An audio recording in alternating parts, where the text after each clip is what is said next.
Obrigado, Jesus. Nós te amamos. Bom dia a todos. Graça e paz. Tudo bem com você? Tudo bem aí, gente? Glória a Deus. Abra sua Bíblia no livro de Atos.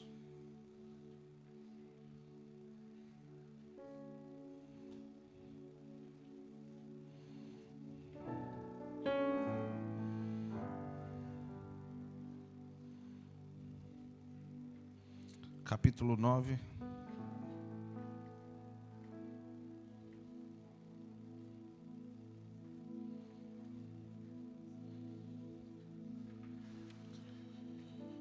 Capítulo 9 de Atos.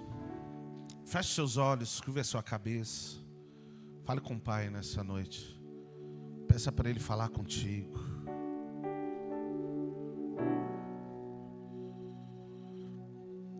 Amado Espírito, nós te agradecemos pela sua palavra que é tão doce. Pela sua palavra, Deus, que é tão penetrante como uma espada de dois gumes. Senhor, que o Senhor venha separar literalmente em nossas vidas o que é carne, o que é espírito, o que é justiça própria, o que é graça. Senhor, que o nosso entendimento seja aberto, que a sua vontade seja estabelecida, que o seu reino possa se manifestar segundo o seu querer, em nome de Jesus. Amém.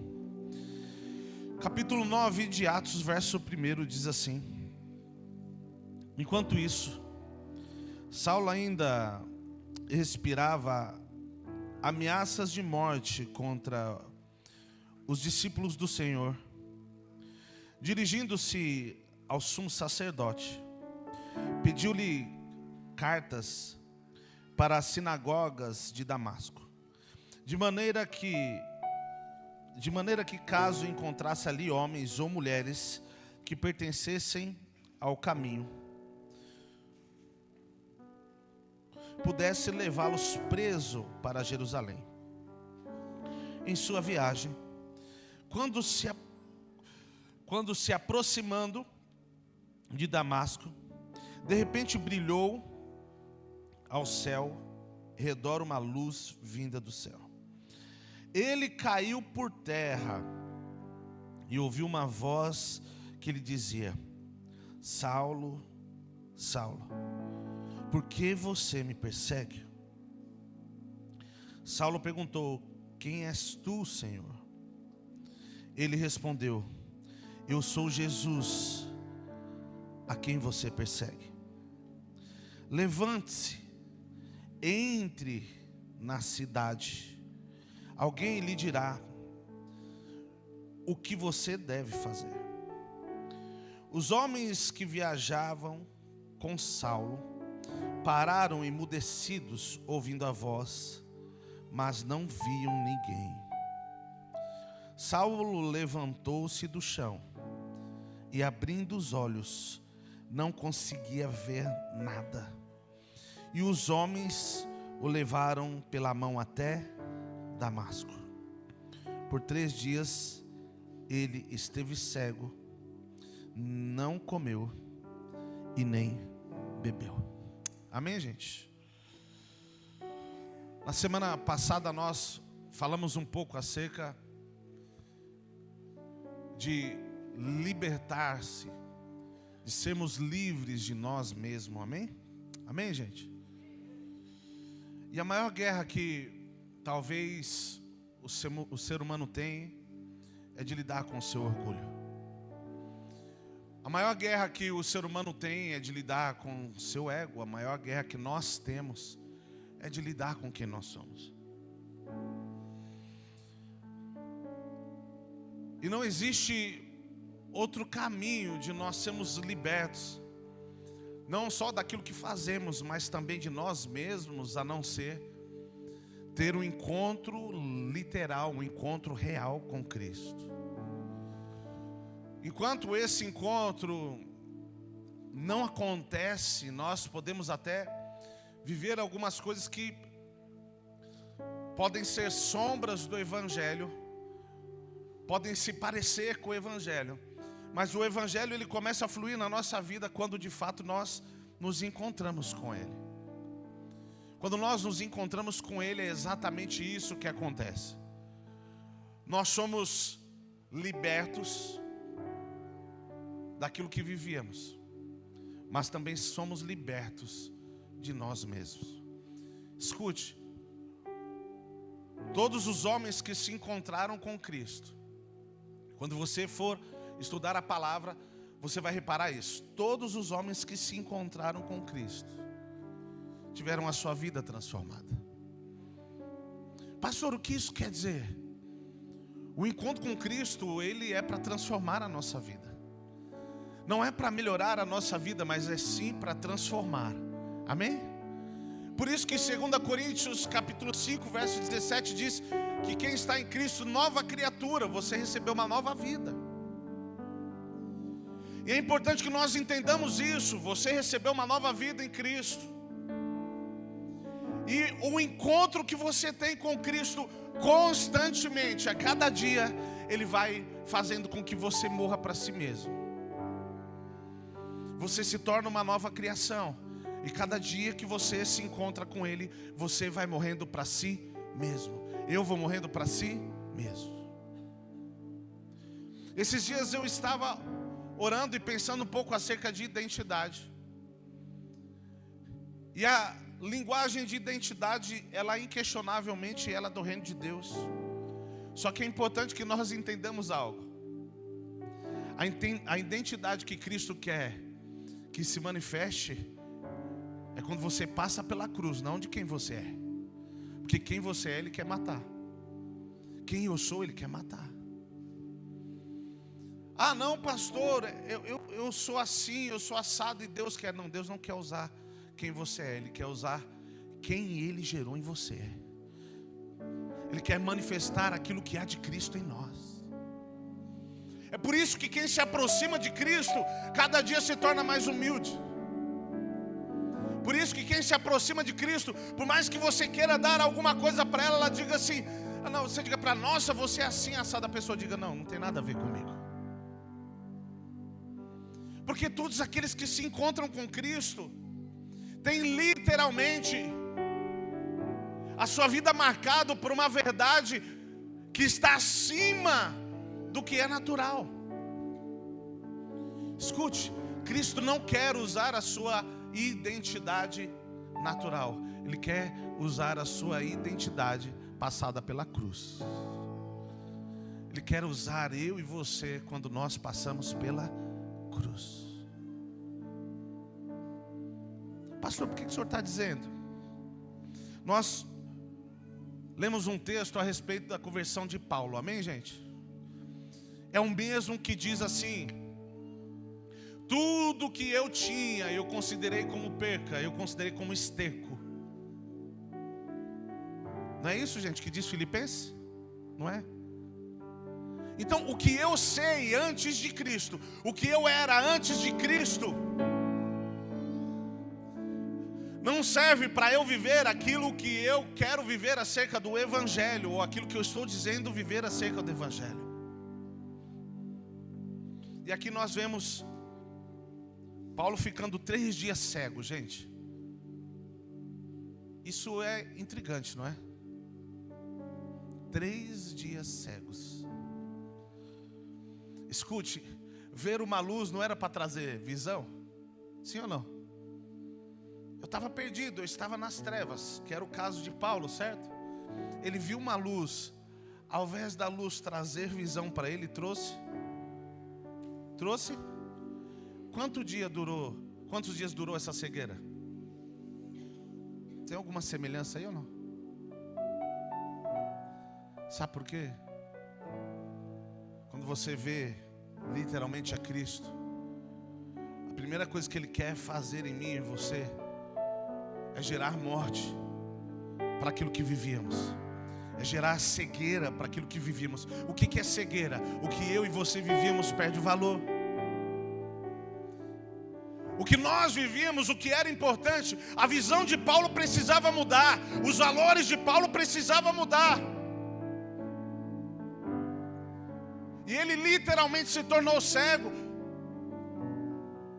E ele ficou 3 dias cego, num processo de mortificação.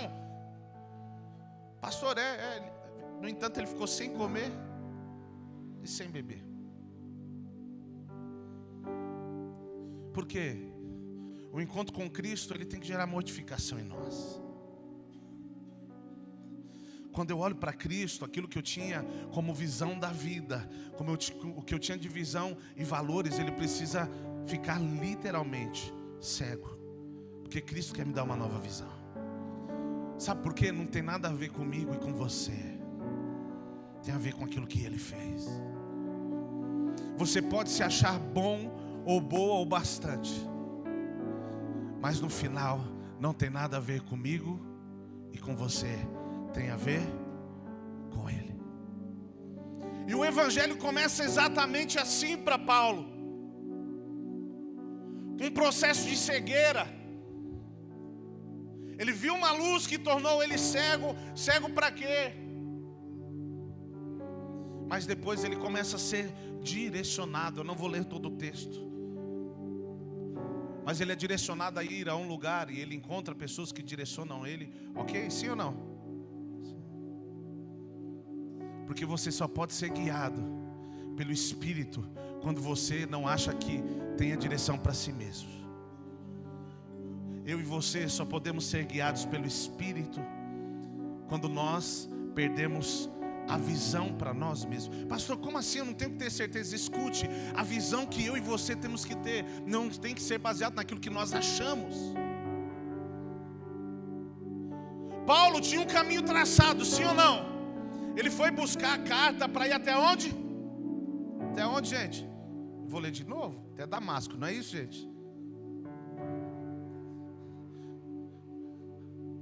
Só que quando ele se encontra com Jesus, ele já não ia mais para onde ele queria.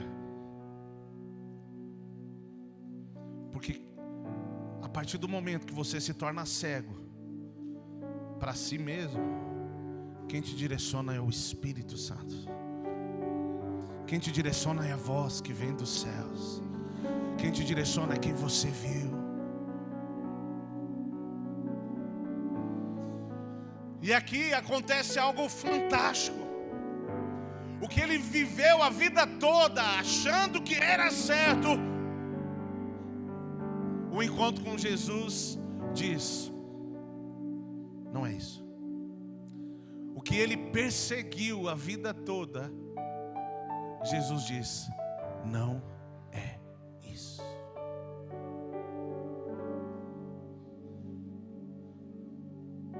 E nós começamos a ver uma mensagem a ser pregada a partir daqui, através de um homem que marcou a sua geração. Vamos ler Atos capítulo 26.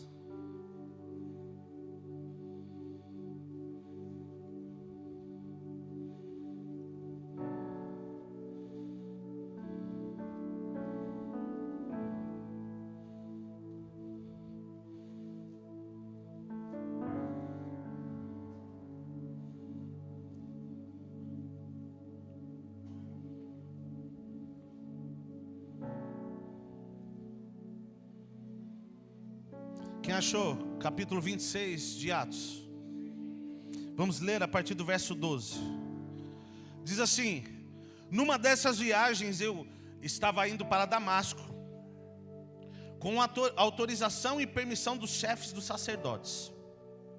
Por volta do meio-dia, ó rei, estando eu a caminho, vi uma luz do céu, mais resplandecente que o sol, brilhando ao redor e ao redor dos que iam comigo, todos caídos por terra.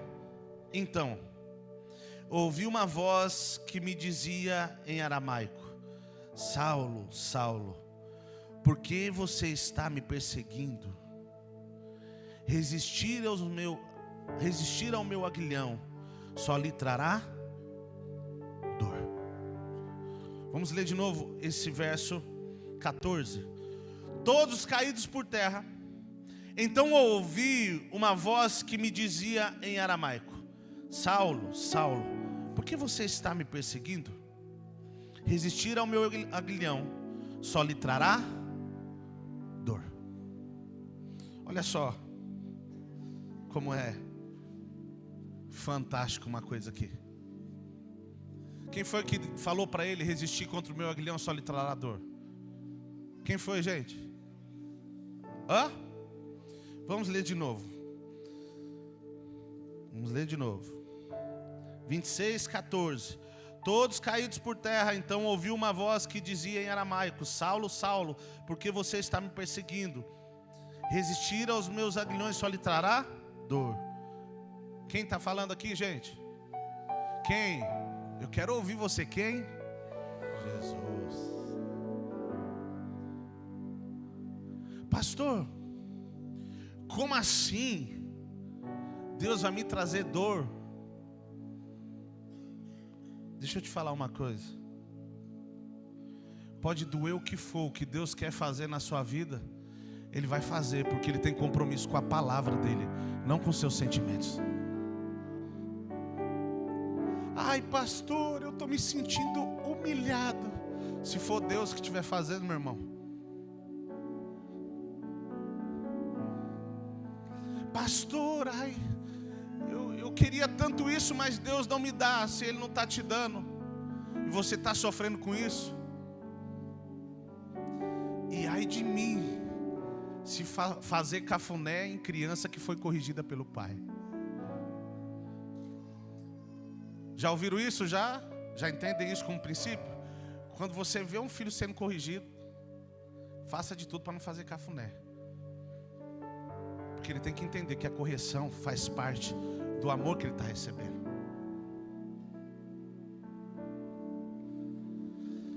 Só que olha só o que o texto diz: Saulo, duro é para ti recalcitrar contra os meus aguilhões. Alguém sabe o que é aguilhões? É como se fosse um pedaço de madeira com um espeto na frente, vamos pôr dessa forma, que quando os gados eles iam sair do caminho, quem estava arrebanhando eles cutucava ele e falava: volta para o caminho. Sabe o que Deus está dizendo? Não tenta sair fora daquilo que eu propus para você não, senão eu vou te furar todinho. Pastor, o senhor está dizendo a respeito de um Deus mau? Não. Eu estou dizendo a respeito de um Deus que vive baseado numa palavra que você liberou para Ele. Quem é que entregou a sua vida para Cristo? Levanta a mão só para me saber. Pronto, você está se queixando do quê? Eu quero viver a sua vontade. Escute. Você não caminha com Deus para Ele dar para você o que você quer, mas sim o que você precisa. Eu não caminho com Cristo para Ele dar para mim o que eu quero, porque dar para você o que você quer é fácil, é massagear o seu ego. Mas é dar para você o que você precisa. E existem circunstâncias que elas vêm para dizer não, só para ver onde está o seu coração. Pastor, acontece. Nós vamos ler um texto a respeito de um homem que ele viveu literalmente isso. Você quer ver quando um casamento é maduro? Quando acontece a primeira briga. Casamento bom é aquele que não tem briga, sim ou não, gente? Não. Casamento bom é aquele que tem briga, mas os dois se resolvem, se alinham. Isso é maturidade. Só que o casamento que é imaturo, na primeira briga, o cara fala: vou voltar para a casa da minha mãe. Eu sei que isso não acontece aqui, amém, gente? Eu já ouvi dizer que pro lado do interior aí às vezes acontece isso aí. A primeira briga que tem, a mulher fala: vou voltar para a casa do meu pai e da minha mãe. Não te amo mais. Pastor, o que isso significa? Imaturidade. Porque o problema não são as circunstâncias, mas como você se revela diante dela. A sua decisão se revela dentro dela. Às vezes a gente olha os nossos filhos bonitinhos, né? Coisa mais linda. Vai no mercado para ele e nega o chocolate que ele pediu.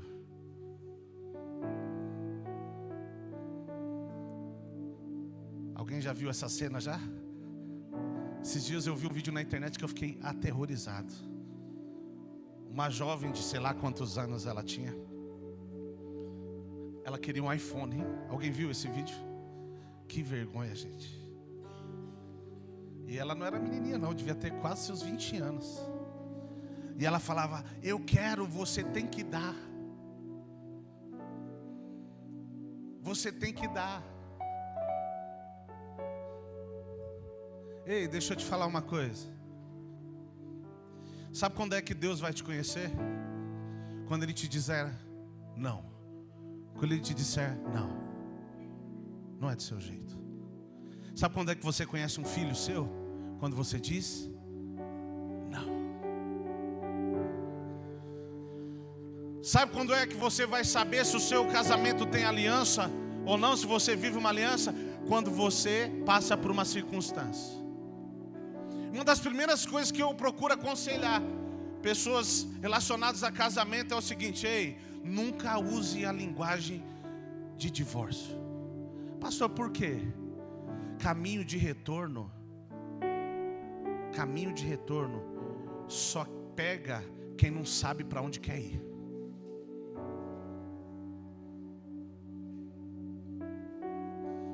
E Deus está falando para Paulo: ei, você decidiu, eu te coloquei num caminho, e toda vez que você estiver fora, eu vou te cutucar para você voltar para o lugar que eu quero que você esteja.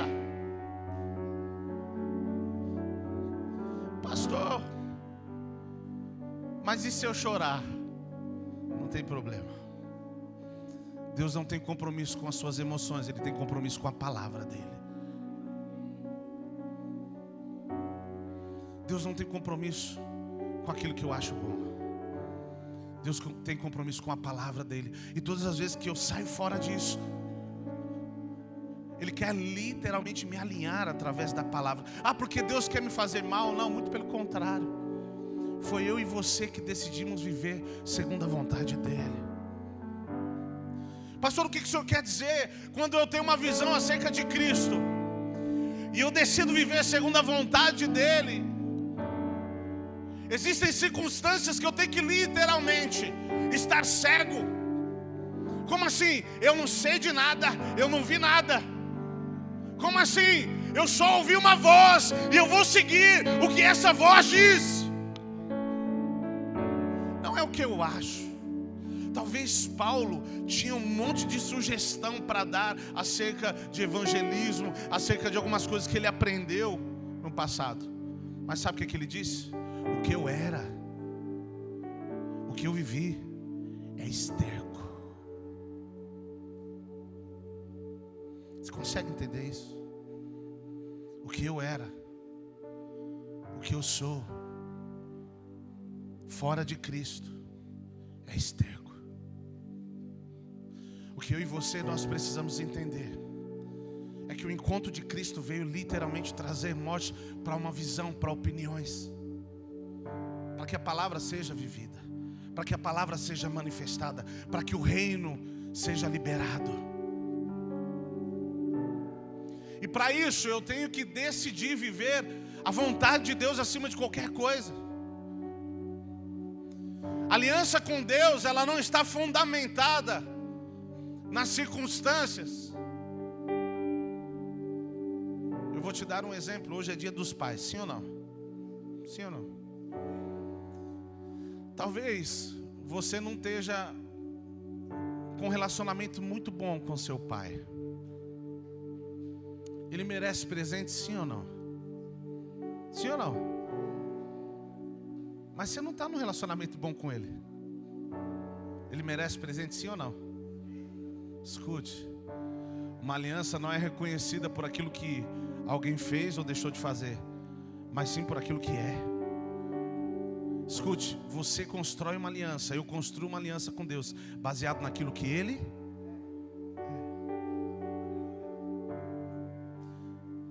Não no que Ele me deu. Eu acredito e tenho convicção disso, que o tempo de doce já passou na sua vida. Sim ou não? Como assim? Faz o que eu quero que eu te dou uma bala. Isso não funciona mais para você. Nem para as crianças está funcionando mais. Ultimamente eles querem logo uma cartela com 10. Tem uns que tem um gosto mais aguçado e já falam, eu quero Trident. Você fala de dar R$1 para a criança, às vezes a criança não quer mais. Deixa eu te falar uma coisa. Caminhar com Deus de uma forma condicional nunca foi a proposta do Evangelho. A proposta do Evangelho é: eu vi alguém que me fez abandonar tudo que eu vivia, tudo aquilo que eu achava, para perseguir a verdade que Ele estabeleceu, através da visão que Ele me deu. E essa visão não vai massagear o meu ego, não vai massagear o meu eu. Não é essa a proposta do Evangelho. Lógico que quando você está vivendo aquilo que Deus tem para você, você se torna pleno. Só que o que nós precisamos fazer é olhar para dentro de nós e avaliar onde está o nosso coração. Porque tem gente que prega a palavra com a intenção errada. Tem gente que vive o Evangelho com uma intenção errada. Pastor, Hoje o que mais nós temos são pessoas querendo se promover através da palavra, querendo ter benefícios através da palavra. Acontece sim ou não, gente? Eu não tenho problema nenhum com quem é coach. Pode ser coach, eu acho que as pessoas precisam também de um alívio para a sua alma. O problema é você usar isso aqui para querer se beneficiar e ganhar dinheiro em cima dos outros. Aí está errado. Aí eu garanto para você que está errado. Pastor, por quê? Porque o Evangelho, você vive algumas coisas como consequência, não como ponto de partida. Deus quer prosperar você em todas as áreas, amém? Amém? Só que esse não pode ser o ponto de partida. Esse não pode ser o ponto de partida. O ponto de partida tem que ser aquilo que Cristo fez. Tem que ser a visão que eu tive dele, que mudou a minha visão. O ponto de partida não tem que ser me tornar famoso, mas tem que ser, o Evangelho precisa ser pregado. Não está ligado ao meu eu, não está ligado a massagear a minha vontade. Só que existem pessoas que às vezes tomam decisões com o coração errado. Abra sua Bíblia no livro de Jonas, capítulo 1.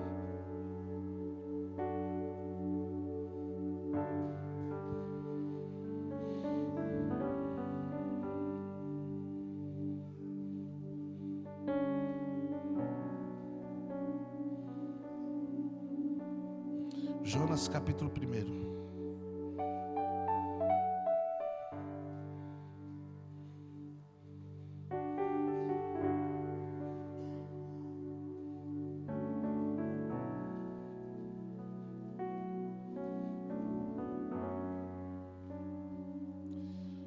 Quem achou, diga amém. Quem não achou, diga eu estou procurando. Tá bom. Quem não achou, ajuda quem... Ou melhor, quem achou, ajuda quem não achou.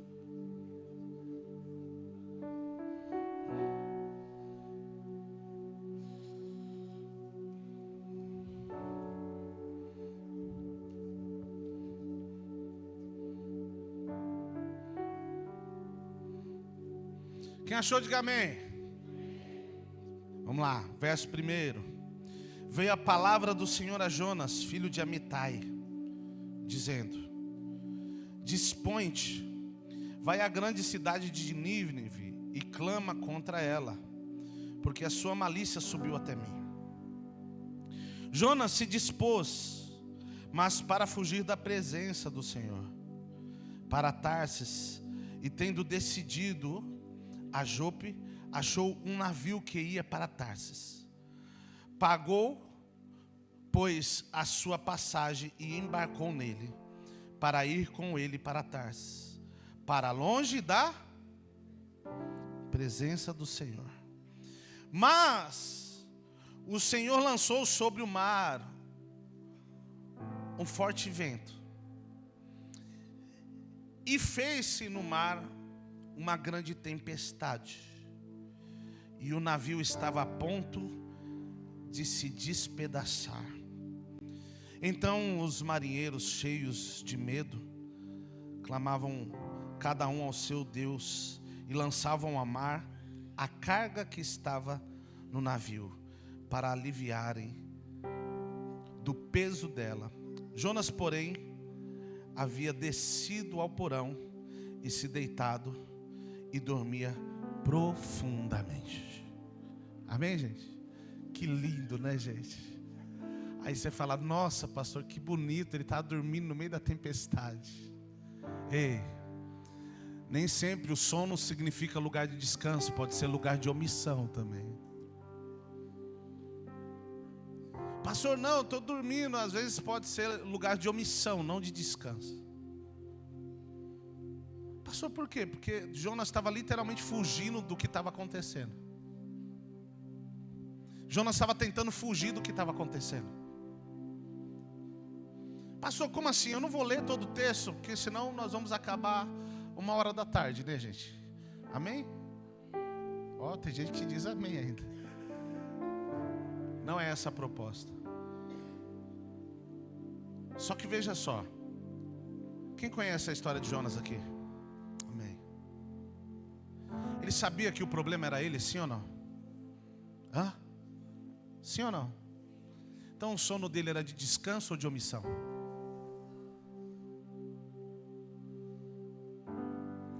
Pastor, o que tem a ver com o que o senhor está mexendo? O que o senhor estava dizendo, ó. Ele pegou um barco querendo fugir da presença de Deus, não é isso? Porque ele queria ir para Nínive. Sim ou não? Não. Eu falei algum tempo atrás e quero reforçar isso.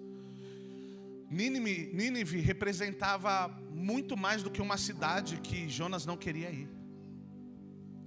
Nínive representava feridas e dores que Jonas teve.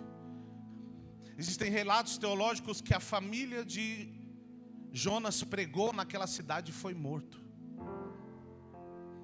Então imagine você, Deus falando para você: vá para uma cidade onde a sua família foi morta. Aí você fala: eu vou, mas eu vou levar uma metralhadora. A hora que eu desembarcar lá, eu vou matar todo mundo.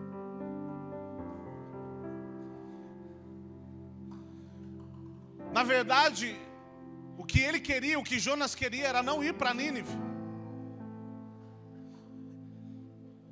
E aí ele pegou um barco, fugindo daquilo que Deus tinha direcionado ele.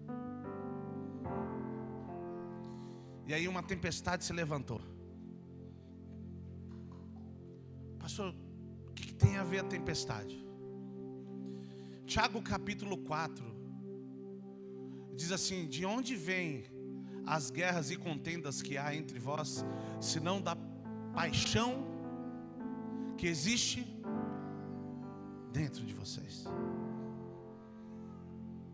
Pastor, o que o senhor quer dizer? Existem guerras que eu e você, que nós vivemos, que não tem nada a ver com o diabo, não tem nada a ver com o mal olhado, tem a ver com coisas que precisam ser resolvidas dentro de você. Existem guerras, existem tempestades que se levantam, que não tem nada a ver com o que está à sua volta. É Deus te chamando para um lugar, para um tete a tete. No versículo 5, nós lemos que os marinheiros começaram a pegar as bagagens e jogar no mar, não é isso? Não é isso, gente? A tempestade parou? Parou? Sabe por quê? Não era o que eles tinham, não era o que Jonas tinha. Deus queria quem ele era. E a tempestade continuou. Escute, Existem tempestades na sua vida que Deus não quer o que você tem. Ele quer quem você é. Ele não quer tocar no que você tem, Ele quer tocar quem você é. E aí, continuando o texto, mais à frente, a Bíblia diz que ele foi lançado ao mar, né?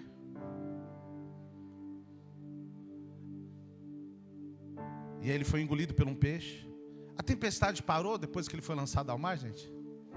Escute. Quanto mais rápido você se render à vontade de Deus, mais rápido essa tempestade se acalma. A tempestade na sua vida é do tamanho da sua dureza. Quanto mais duro o meu e o seu coração, maior vai ser a tempestade. Quanto mais eu quiser ficar me apegando no que eu acho que é certo, no meu eu, no meu ego, maior vai ser a minha tempestade. Escute, não adianta nós queremos transferir para coisas aquilo que Deus quer fazer em nós. Não eram as bagagens que Deus queria. Tem coisas que às vezes a gente quer justificar, não que essa igreja, não que as pessoas, ei, não tem nada a ver com o que está à sua volta. Deus quer fazer com você. Não, porque parece que ninguém me ajuda. Ei, Deus quer fazer com você, Ele não quer as bagagens. Quanto mais tempo eu demoro para entender isso, maiores ficam as ondas, os ventos. Ei, tudo que Deus quer é que você volte para o caminho, meu irmão. Pastor, eu não estou desviado. Ei, eu não estou falando de você estar fora da igreja, mas é você estar dentro da igreja com os valores errados. O evangelho não serve para massagear o meu eu, o meu ego, para que a minha vontade seja feita, mas sim para que a vontade dele seja feita. Jonas falou, não, eu vou entrar num barco e vou dar uma disfarçadinha aqui. Deus falou, não adianta. O que eu tenho para fazer na sua vida não adianta fugir. Deixa eu te falar, o que Deus tem para fazer na sua vida, não adianta você fugir. Pastor, quanto tempo isso vai demorar? Depende da dureza do seu coração.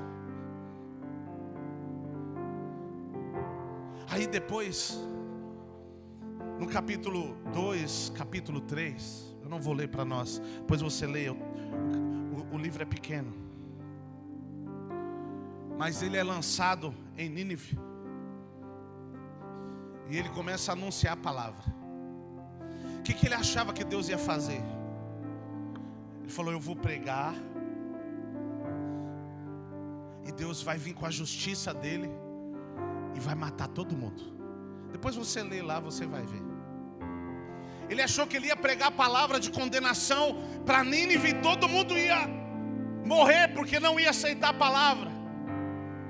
Motivação errada de pregar o evangelho. Sim ou não? Não, pastor, é tudo. Não, motivação errada. Ele queria que Deus punisse aqueles que tinham punido a sua família. Ele queria que Deus fizesse justiça segundo a justiça própria que ele tinha.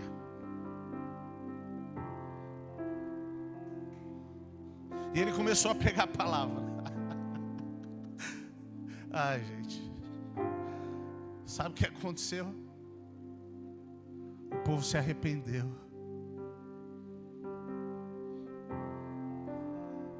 O povo de Nínive foi destruído, sim ou não, gente? Não foi. Deixa eu te falar uma coisa. Quando você decide viver aquilo que Deus estabeleceu para a sua vida, tem coisa que não vai fazer sentido.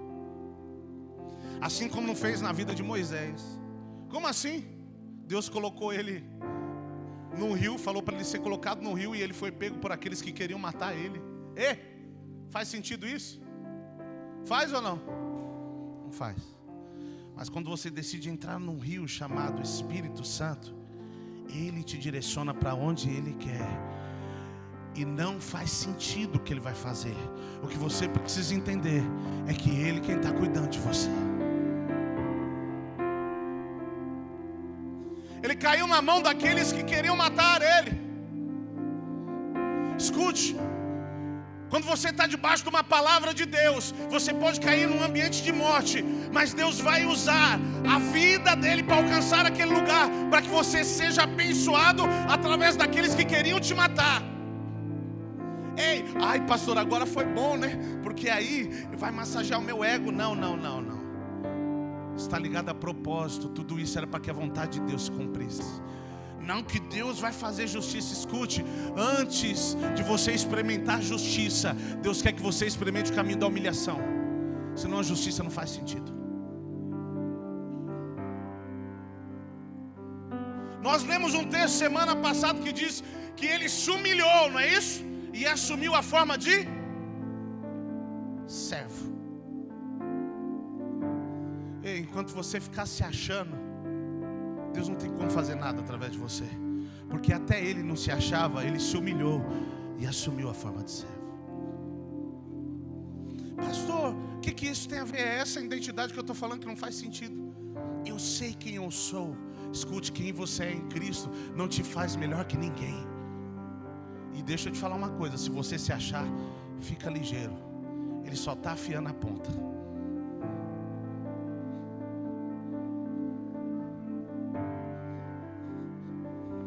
Ei, o machado bate de acordo com a madeira. Quanto mais dura a madeira, maior é a pancada.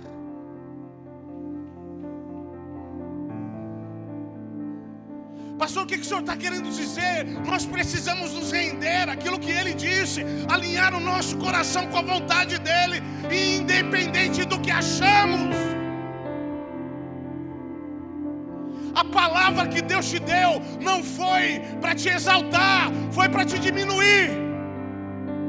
Como assim? Para que ele cresça, para que a vontade dele seja feita, para que o reino venha.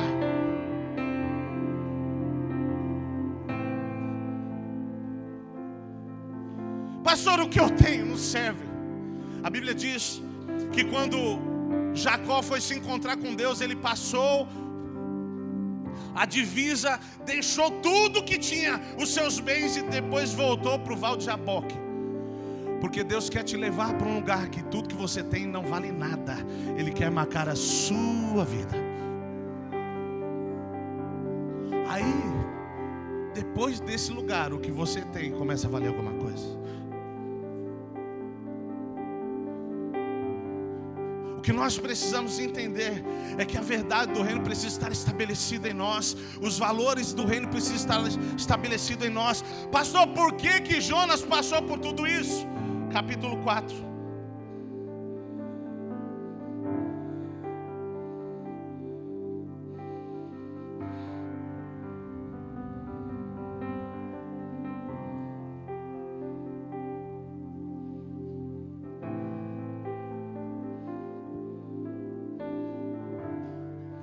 Verso 1 diz assim: com isso desgostou-se Jonas extremamente e ficou irado. Sabe, menino birrento? Ah, Deus, sabia que o Senhor ia me desapontar. Olha aí, Deus muito preocupado com Jonas, né? Dispõe-te, vai à grande cidade de Nínive. Opa, perdão, até mudou aqui. Com isso desgostou-se Jonas extremamente e ficou irado. E orou ao Senhor e disse: ah, Senhor, não foi isso o que eu disse estando ainda na minha terra? Se você voltar lá no texto, você vai ver que ele cita: Deus, eu vou para lá e no fim você vai ter misericórdia do povo. Por isso me adiantei fugindo para Tarsis, pois sabia que é Deus clemente e misericordioso e tardio em irar-se e grande em benignidade, e que te arrependes do mal. Olha só a queixa dele: ó Deus, tá vendo?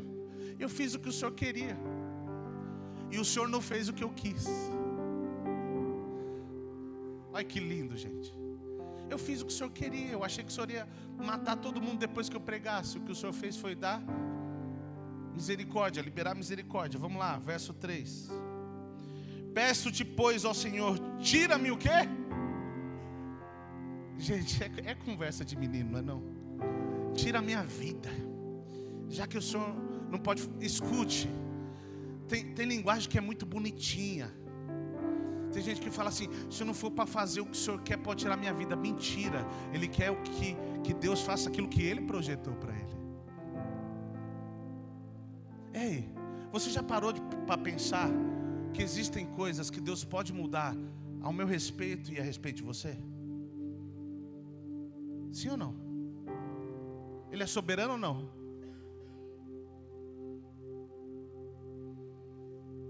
Mas se Ele não fizer o que eu planejei, então, me mata então.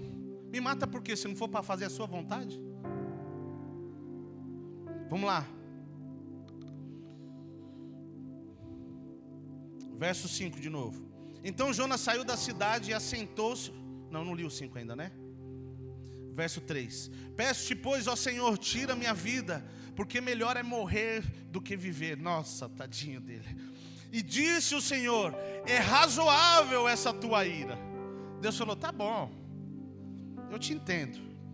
Então Jonas saiu da cidade e assentou-se ao oriente da mesma. E ali fez uma enramada e repousou depois dela à sombra. Em outras versões diz aboboreira, alguma coisa assim. Debaixo dela, à sombra, até ver o que aconteceria à cidade. Então fez o Senhor Deus nascer uma planta, aboboreira, que subiu por cima de Jonas, para que fizesse sombra sobre sua cabeça, a fim de livrar do seu desconforto. Jonas, pois, se alegrou em extremo por causa da planta. Olha que bonitinho. Deus falou assim: vou fazer nascer uma planta. Ele está esperando ali, vai cobrir ele, vai fazer sombra. Aí Jonas ficou como, gente? Feliz de novo. Esse é o evangelho fundamentado naquilo que ele faz. Você fica feliz quando ele faz o que você quer. Só que esse não é o evangelho de Cristo. E aí vamos continuar.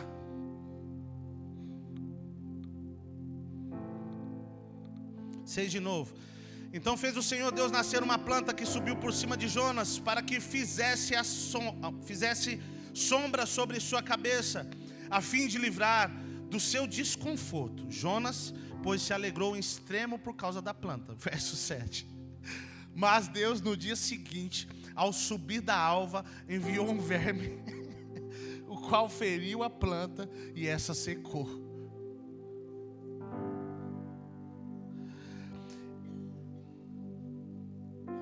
E essa secou, verso 8. Em nascendo o sol, Deus mandou um vento calmoso do oriente. O sol bateu na cabeça de Jonas, de maneira que desfaleceu. Pelo que pediu para si, o que, gente? De novo. Ô menino que quer morrer, viu, bicho? Dizendo: melhor é morrer do que viver. Por quê? Porque novamente não foi feito o que ele queria. Pastor, por quê? Porque existia algo dentro de Jonas que não estava alinhado com a vontade de Deus. Ele tinha pregado a palavra, mas ainda existia algo que precisava ser feito dentro dele. E nós já vamos chegar lá. Vamos lá, verso 9. Então perguntou Deus a Jonas: é razoável essa sua ira? De novo: não, eu te entendo, Jonas, por causa da planta. Ele respondeu: é razoável a minha ira até a morte. Olha, gente, que dramático. Verso 10. Tomou o Senhor, tens compaixão da planta. Olha só o que Deus diz. Tomou o Senhor, tens compaixão da planta, que não custou trabalho, a qual não fizeste crescer, que numa noite nasceu e na noite pereceu, e não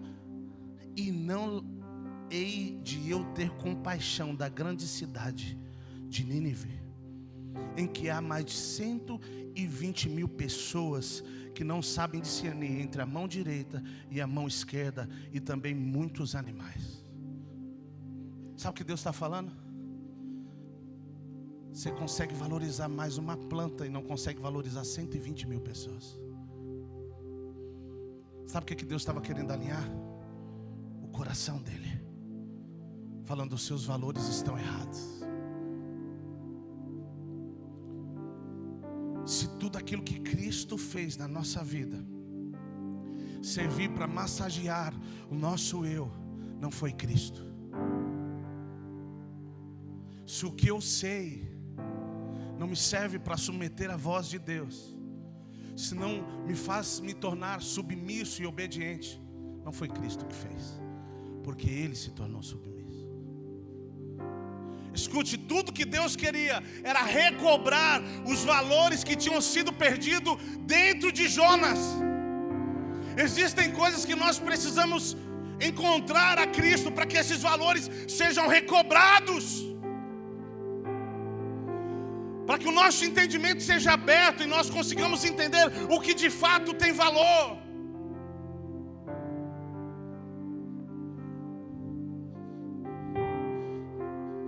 Sabe, às vezes as nossas mãos estão tão cheias de coisas pequenas, chamados eu, que Deus não consegue colocar a vontade dele, que é maior do que o nosso eu. E aí nos apegamos ao pequeno eu, e por isso não conseguimos desfrutar de algo que Ele quer colocar na nossa mão, que é muito maior, que é o reino dEle. Jonas queria que a vontade dele fosse estabelecida, e com isso ele perdeu os valores que as pessoas tinham. Ele perdeu o valor que o reino tinha. Qual era a vontade de Deus? Escute, se existem algumas coisas que perderam valor dentro de mim e de você, nós precisamos permitir que Ele nos leve para um lugar a sós, e Ele alinha o nosso coração. Tudo que Deus queria era alinhar o coração dEle. Sabe, nós temos tendência às vezes a valorizar algumas coisas, principalmente o que não temos. A grama do vizinho é mais bonita que a nossa, não é isso? Sim ou não? É, nossa. Ei, não importa o carro que você tem, foi Deus que te deu, cuida dele. Pastor, meu carro é 90, que seja 90, mas seja o melhor carro 90 que existe. Sabe aquela obra bonita de Mona Lisa? É Mona Lisa, né? Ela ficava exposta no museu, e teve um período de aproximadamente 2 anos que ela foi roubada de lá. Vocês já ouviram isso na história ou não? 2 anos aproximadamente ela foi roubada do museu. E sabe o que é interessante? O período que ela não estava lá foi o período que mais o espaço que ela estava recebeu visitas. Porque o povo tem tendência a valorizar aquilo que não tem. Quando ela estava lá bonitinha, pouca gente foi lá. Porém, quando ela não estava lá, ela recebeu mais visita do que quando estava lá. Deixa eu te falar uma coisa. Permita Deus alinhar o seu coração com aquilo que Ele te deu. Seja grato por aquilo que Ele fez. Seja grato por aquilo que Ele te deu. Seja grato pela sua família. Seja grato pelo seu trabalho. Seja grato pelos seus filhos. Pastor, esse menino ele trepa até na cerca, não tem problema. Não libera sobre a vida dele o que não é verdade, não. Libera só aquilo que é do céu. Você fala, esse menino, rapaz, olha, ele vai ser um escalador. Ele vai subir as montanhas para pregar a palavra. Mas não permita com que os valores dentro de você sejam mudados. Reconheça aquilo que Cristo fez. Reconheça aquilo que Ele te deu. E isso já é suficiente para nós nos prostrarmos e dizermos: faça a sua vontade. Pastor, parece que quando eu vim para a igreja as coisas piorou. gente que diz assim, né? Não é que piorou, é que quando você sai das trevas e entra na luz, a luz revela tudo aquilo que está fora do lugar na sua vida.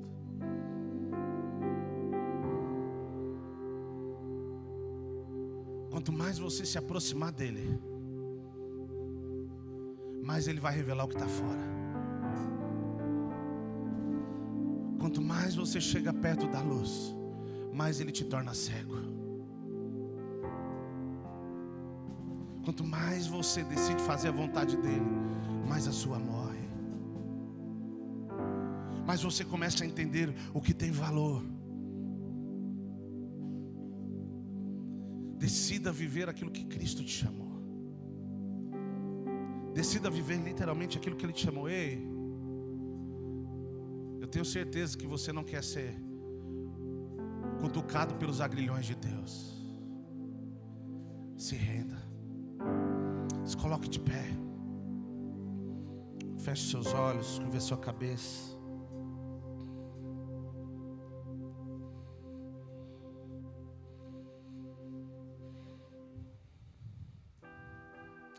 Fale com o Pai.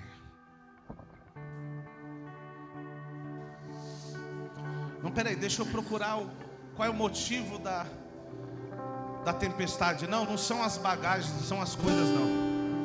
É algo que Ele quer resolver dentro de você. Ou talvez é alguém que Ele quer matar dentro de você. É o nosso ego, é o nosso eu. Abre o seu coração para Ele. Fale com Ele. Amado Espírito, nós oramos nessa manhã. Entregamos a nossa vida diante do seu altar. E decidimos viver segundo o seu querer.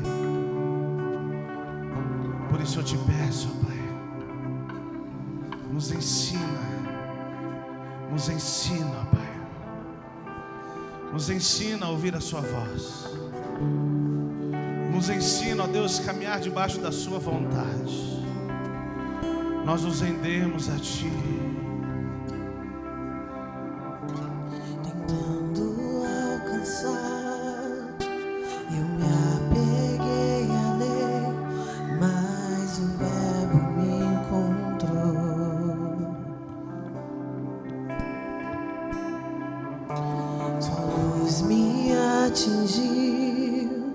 Sentido enfim achei na face do Filho de Deus. As riquezas mais insondáveis, tesouros incomparáveis, estão em Cristo, estão em Cristo. As riquezas mais insondáveis, tesouros incomparáveis, estão em Cristo. E ao que eu compararei, por isso eu considero tudo como perda, pois eu vi alguém mais belo, eu vi alguém mais nobre, alguém mais excelente. Por isso eu considero tudo como perda, pois eu vi alguém mais belo, eu vi alguém mais nobre, alguém mais excelente.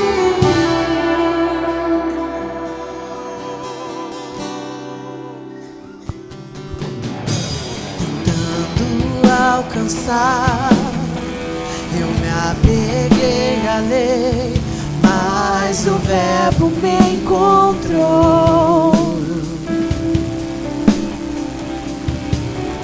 Sua luz me atingiu, sentido em mim achei na face do Filho de Deus. As riquezas mais insondáveis, tesouros incomparáveis, estão em Cristo, estão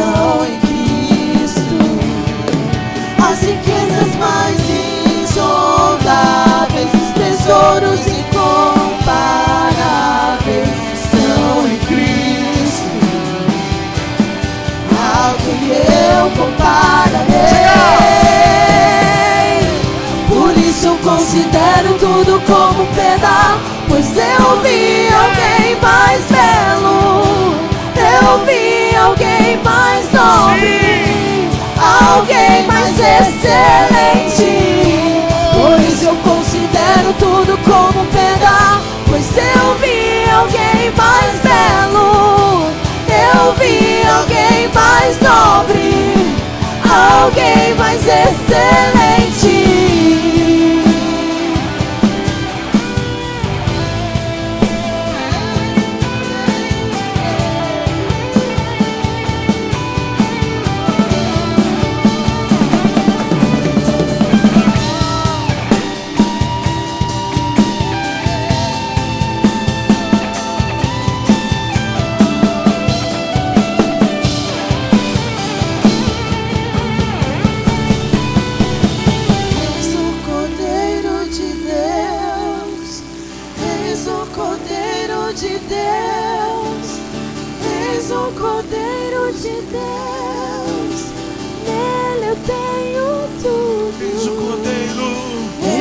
Cordeiro de Deus, eis o Cordeiro de Deus, eis o Cordeiro de Deus, nele eu tenho tudo. Eis o Cordeiro de Deus, eis o Cordeiro de Deus, eis o Cordeiro de Deus, nele eu tenho tudo.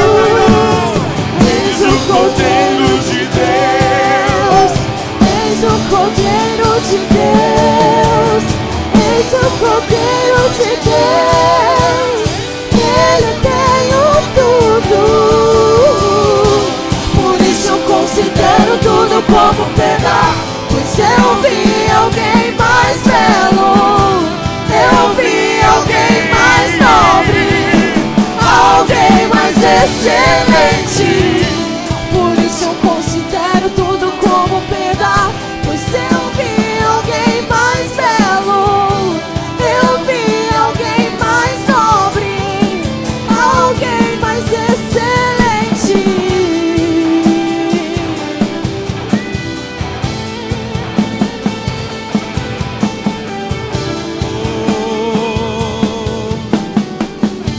Feche os seus olhos, curve a sua cabeça.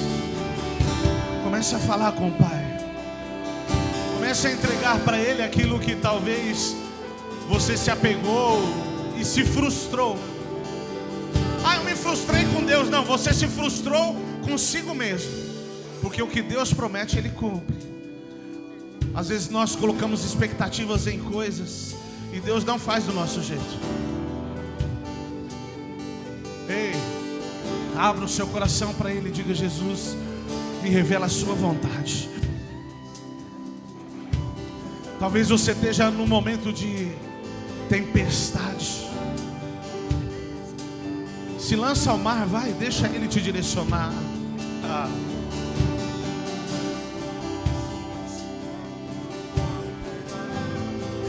Deixa Ele te direcionar. Deixa Ele te cuidar. Para de fugir. Para de ser indiferente. Para de ser omisso. Vamos, se lança no mar. E deixa o Espírito Santo modificar o seu eu, modificar a sua vontade, para que a vontade dele seja feita, para que o reino venha. Que este lugar nos torne mais humilde, que este lugar nos torne submisso, que este lugar nos torne literalmente a expressão de Cristo.